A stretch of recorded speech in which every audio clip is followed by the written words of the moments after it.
BJP. സംസ്ഥാന ഭാരവാഹി പട്ടിക പ്രഖ്യാപിച്ചപ്പോൾ സംസ്ഥാന ജനറൽ സെക്രട്ടറിമാർ 4 പേരുടെ പേരിൽ അതിൽ തിരുവനന്തപുരത്തിന് ഏറ്റവും സുപരിചിതമായ ഒരു മുഖമാണ്. തിരുവനന്തപുരത്ത് സംസ്ഥാനത്ത് ഏറ്റവും സുപരിചിതം തന്നെയെങ്കിലും തലസ്ഥാന നഗരിക്ക് ഏറ്റവും പ്രിയപ്പെട്ട സുപരിചിതമായ ഒരു മുഖമാണ് അഡ്വക്കേറ്റ് എസ് സുരേഷ്. അഭിനന്ദനങ്ങൾ.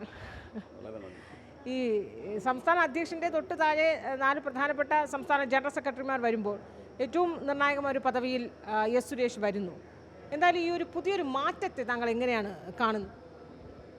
ബി.ജെ.പി. സംസ്ഥാന അധ്യക്ഷൻ ശ്രീ രാജീവ് ചന്ദ്രശേഖർജി പറയുന്നത് പോലെ ബി.ജെ.പി. പെർഫോമൻസ് ഓറിയൻറ്റഡ് പാർട്ടിയാണ്.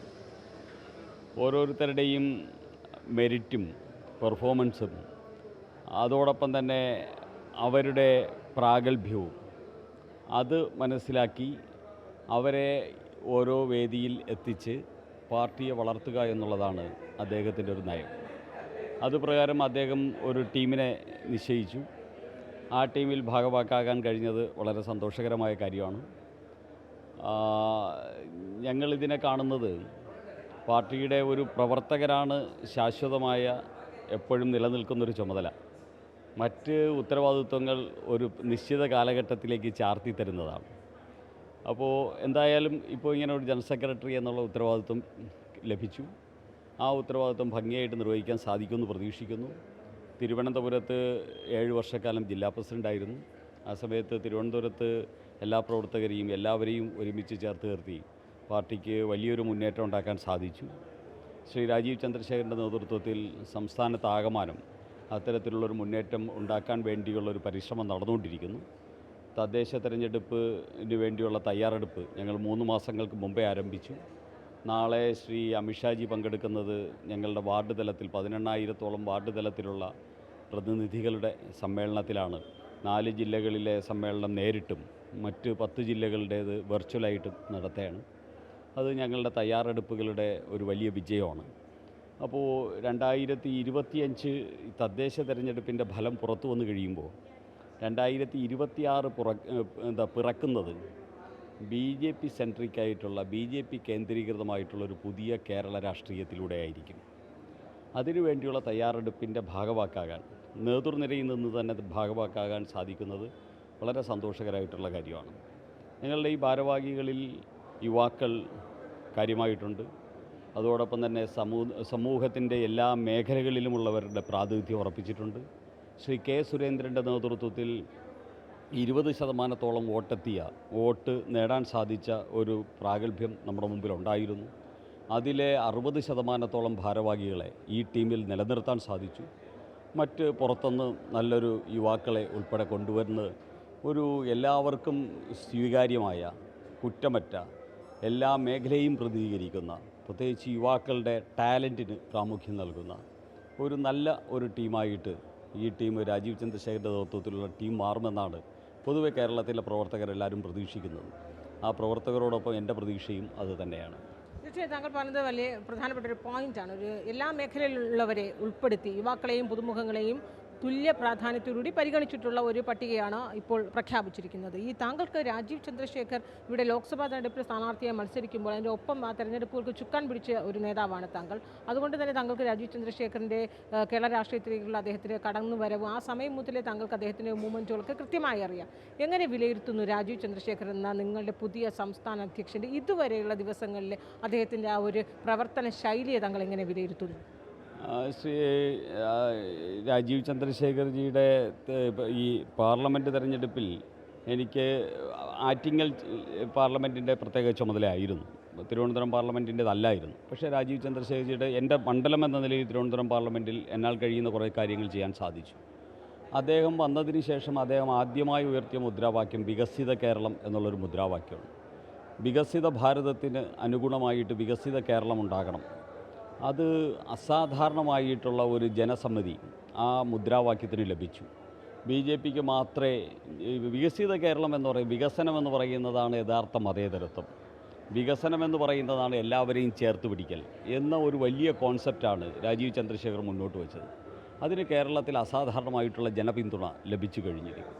അദ്ദേഹത്തിനും ബി.ജെ.പിക്കും എൻ.ഡി.എക്കും മാത്രമേ കേരളത്തെ കടക്കണിയിൽ നിന്ന് മോചിപ്പിക്കാൻ സാധിക്കൂ, കേരളത്തിൽ വ്യവസായം കൊണ്ടുവരാൻ സാധിക്കൂ, കേരളത്തിൽ വികസനം കൊണ്ടുവരാൻ സാധിക്കൂ, കേരളത്തിലെ തൊഴിലില്ലായ്മ പരിഹരിക്കാൻ സാധിക്കൂ എന്ന ഒരു പ്രതീതി കേരളത്തിൽ വളരെ വ്യക്തമായിട്ട് സൃഷ്ടിക്കപ്പെട്ടിരിക്കുന്നു. അപ്പോൾ ആ ലക്ഷ്യവുമായിട്ട് മുന്നോട്ട് പോകുന്നതിന് ലഭിക്കുന്ന പിന്തുണ ഞങ്ങൾക്കൊരു കരുത്താണ്. അതോടൊപ്പം തന്നെ നിങ്ങൾ കേരളത്തിലെ ഏത് പാർട്ടിയുടെ പ്രവർത്തകരെ വിളിച്ചിട്ട് എന്താണ് നിങ്ങളുടെ ലക്ഷ്യം എന്താണ് എന്ന് ചോദിച്ചാൽ, ഇന്ന് ഈ കഴിഞ്ഞ 3.5 മാസത്തിനുള്ളിൽ കേരളത്തിലെ ലക്ഷോപലക്ഷം വരുന്ന പാർട്ടി പ്രവർത്തകർക്ക് അവരുടെ പ്രവർത്തനത്തിനൊരു ലക്ഷ്യം നിശ്ചയിച്ചു കൊടുക്കാൻ സാധിച്ചു. ആ ലക്ഷ്യത്തിൻ്റെ അടിസ്ഥാനത്തിൽ ഒരു റോഡ് മാപ്പ് അതും ഞങ്ങൾ മുന്നോട്ട് വെച്ചു. ആ റോഡ് മാപ്പ് പ്രകാരം സമയബന്ധിതമായിട്ട് കാര്യങ്ങൾ ചെയ്തു പോകുന്ന അത്ഭുതകരമായിട്ടുള്ള ഒരു സംഘടനാ മികവും പ്രൊഫഷണലിസവും പാർട്ടിയുടെ പ്രവർത്തനത്തിൽ ശക്തമായിട്ട് വന്നു കഴിഞ്ഞിരിക്കുന്നു. അതെല്ലാം രാജീവ് ചന്ദ്രശേഖരൻ്റെ ആ ഒരു കരവിരുതാണ് ഇതിനൊക്കെ കാരണം എന്ന് പറയാതിരിക്കാൻ നിർവാഹമില്ല. അദ്ദേഹം ഒരു വിഷണറിയാണ്, അദ്ദേഹം ഒരു സ്ട്രാറ്റജിസ്റ്റാണ്, അദ്ദേഹം ഒരു സംഘാടകനാണ്. അദ്ദേഹത്തിന് ഈ കേരള സംസ്ഥാനത്തെക്കുറിച്ച് വലിയൊരു പ്രതീക്ഷയും സ്വപ്നവുമുണ്ട്. ആ സ്വപ്നം നടപ്പാക്കാൻ പറ്റുന്ന പാർട്ടിയായിട്ട് ലക്ഷക്കണക്കിന് പാർട്ടി പ്രവർത്തകരെ ആ രീതിയിൽ രൂപാന്തരപ്പെടുത്തിയെടുക്കാൻ അദ്ദേഹത്തിന് ഇതിനോടകം തന്നെ സാധിച്ചു. ആ ലക്ഷ്യവുമായിട്ട് വളരെ ഇനി ഞങ്ങൾ മുന്നോട്ട് പോകേണ്ടതുണ്ട്. അത് പോകും, നേടും. ഞങ്ങളുടെ പ്രവർത്തകരുടെ സ്വപ്നം, കേരളത്തിലെ 3.25 കോടി മലയാളിയുടെ സ്വപ്നം, അതൊക്കെ കേരളത്തിൽ വികസിത കേരളം എന്നുള്ള ഒറ്റ മുദ്രാവാക്യത്തിൽ സാക്ഷാത്കരിക്കാൻ BJPയിലൂടെ NDAയിലൂടെ സാധിക്കും എന്നുള്ളതാണ് രാജീവ് ചന്ദ്രശേഖരൻ്റെ വരവിന് ശേഷം ഉണ്ടായ കേരളത്തിലെ രാഷ്ട്രീയ മാറ്റം കാണിക്കുന്നത്. കേരളത്തിലെ LDF UDFും ഇനി വികസനത്തിൻ്റെ കാര്യത്തിൽ BJPക്ക് പുറകെ വരേണ്ടി വരും എന്നുള്ളതാണ് ഇനി കേരളം കാണാൻ പോകുന്ന രാഷ്ട്രീയം. അപ്പോൾ ഈ വികസനം മുന്നോട്ട് വെച്ചാൽ കേരള രാഷ്ട്രീയത്തിൽ കളം പിടിക്കാൻ കഴിയുമെന്നൊരു ശുഭപ്രതി അല്ലെങ്കിൽ ഒരു ആത്മവിശ്വാസം താങ്കൾക്കുണ്ട്. കാരണം രാജീവ് ചന്ദ്രശേഖർ വികസനം മാത്രം പറഞ്ഞുകൊണ്ടിരുന്നാൽ സാധ്യമല്ല. അത് എത്രത്തോളം പ്രായോഗികമാണ്, രാഷ്ട്രീയം പറഞ്ഞേ മതിയാകും, രാഷ്ട്രീയം പറഞ്ഞു തന്നെ മുന്നോട്ട് പോകണം എന്നൊരു കാഴ്ചപ്പാടുള്ളവരുമുണ്ട്. അപ്പോൾ അത്തരം വിമർശനങ്ങൾക്ക് എങ്ങനെയാണ് ഉൾക്കൊള്ളുന്നത്? അല്ല, ഞങ്ങൾ രാഷ്ട്രീയം പറയാതെ മുന്നോട്ട് പോകില്ല, രാഷ്ട്രീയം പറയും. പക്ഷേ രാഷ്ട്രീയവും മൂന്നാംകിട അങ്ങോട്ട് പ്രത്യാരോപണങ്ങളും തെരുവിൽ തല്ലും അതോടൊപ്പം തന്നെ അത്തരത്തിലുള്ള ചില പ്രശ്നങ്ങളും ഉയർത്തിപ്പിടിച്ചുകൊണ്ട് ഒരു നിലവാരം താണ കേരളത്തിൻ്റെ രാഷ്ട്രീയം അതിനവസാനം കുറിക്കണം. കേരളത്തിൽ ഏത് രാഷ്ട്രീയ പാർട്ടിയിലോ വിശ്വസിക്കട്ടെ, ഏത് മുന്നണിയിലോ ആകട്ടെ, കേരളത്തിലെ പൊതുസമൂഹത്തിൻ്റെ നന്മയ്ക്ക് വേണ്ടി ഒരുമിച്ച് പ്രവർത്തിക്കുകയും കേരളത്തിൽ വികസനം കൊണ്ടുവരികയും യുവാക്കളുടെയും നമ്മുടെ പുതിയ തലമുറയുടെയും ഭാവി ഭദ്രമാക്കുകയും ചെയ്യുക എന്നൊരു വലിയ ലക്ഷ്യത്തിലേക്ക് എല്ലാവരും എത്തണം.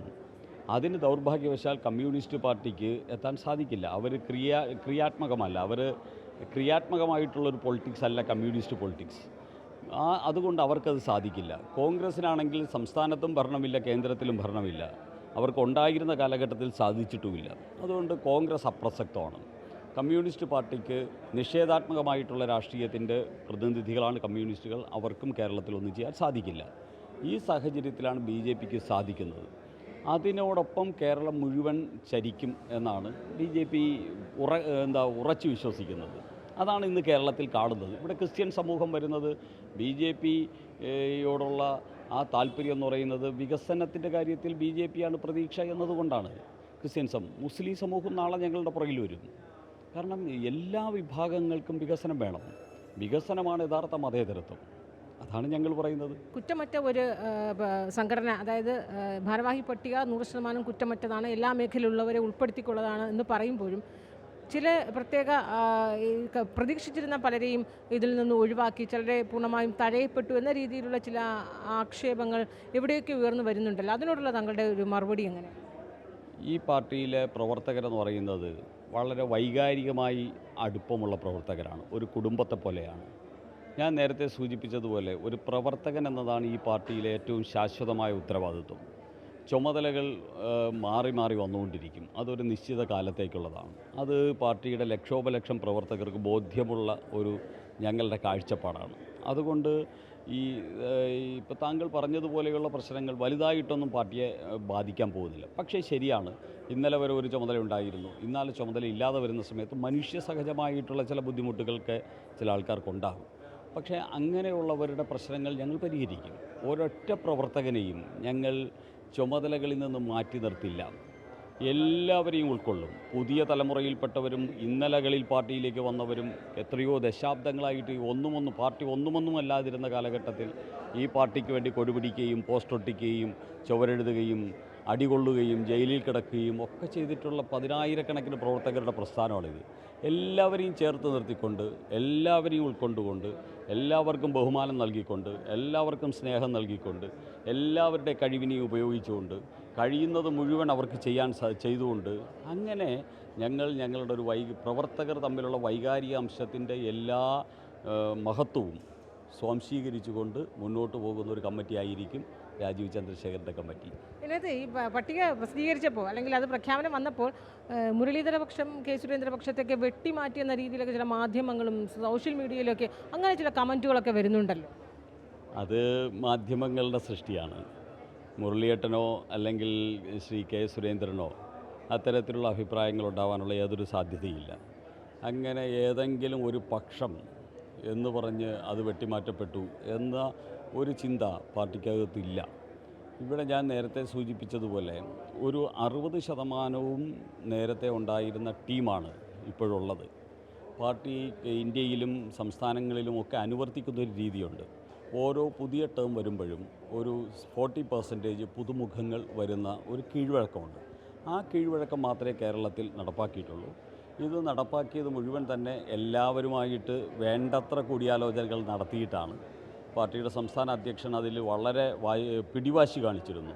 എല്ലാവരുമായിട്ട് അദ്ദേഹം ചർച്ചകൾ നടത്തിയിട്ടുണ്ട്. ചർച്ചകളുടെ അടിസ്ഥാനത്തിൽ അദ്ദേഹത്തിന് ഇവിടെ കൂടുതൽ പ്രവർത്തകരൊന്നും അറിയില്ലായിരുന്നു. അതുകൊണ്ട് അദ്ദേഹം എല്ലാവരുമായിട്ട് ചർച്ച നടത്തി. എല്ലാവരുടെയും ലിസ്റ്റുകളും അവരുടെ പ്രവർത്തകരെക്കുറിച്ച് അദ്ദേഹം കേട്ടു. മണിക്കൂറുകളും ദിവസങ്ങളോളം ഓരോ പ്രവർത്തകരെയും കുറിച്ച് അദ്ദേഹം പഠിച്ചു. അതിനൊക്കെ ശേഷം ഒരു വലിയ ഒരു പരിശ്രമത്തിന് ശേഷമാണ് അദ്ദേഹം ഈ ലിസ്റ്റ് പൂർത്തീകരിച്ചിട്ടുള്ളത്. അതുകൊണ്ട് അത്തരത്തിലുള്ള ചർച്ചകളും ചിന്തകളും ഒക്കെ ചില മാധ്യമ സുഹൃത്തുക്കളുടെ മനസ്സിലുണ്ടായ ചിന്തകളും ചർച്ചകളുമാണ്. പാർട്ടിക്കകത്ത് അങ്ങനെ ഉള്ളതായിട്ട് എനിക്ക് തോന്നുന്നില്ല. അപ്പോൾ ഈ പറയപ്പെടുന്ന വി മുരളീധരനായാലും കെ സുരേന്ദ്രനായാലും ഇവരുടെയൊക്കെ തന്നെ അഭിപ്രായങ്ങൾ പരിഗണിച്ച് തന്നെയാണല്ലോ ഈ ഭാരവാഹി പട്ടിക പുറത്തുവിടുന്നത്. ഈ പാർട്ടി എല്ലാവരുടെയും അഭിപ്രായങ്ങൾക്ക് വിലയും നിലയും നൽകുകയും അതിലെ നല്ലതെല്ലാം ഉൾക്കൊള്ളുകയും ചെയ്യുന്ന ഒരു പാർട്ടിയാണ്. അതുകൊണ്ടാണല്ലോ 1980 മുതൽ 2025 വരെ ഒരു പോറൽ പോലും ഏൽക്കാതെ ഒരു വലിയ പ്രസ്ഥാനമായിട്ട് ഇത് തുടരുന്നത്. അതുകൊണ്ടാണ് അത് ഈ പാർട്ടിയുടെ ഒരു സംസ്കാരമാണ്. ആ സംസ്കാരം തന്നെയാണ് കേരളത്തിൽ ശ്രീ രാജീവ് ചന്ദ്രശേഖരൻ്റെ നേതൃത്വത്തിലുള്ളത്. അഭിനന്ദനങ്ങളും ആശംസകളും ഒരിക്കൽ കൂടി. ക്യാമറാമാൻ സുനിലിനൊപ്പം അൻഫിൽ ഡിസൂസ.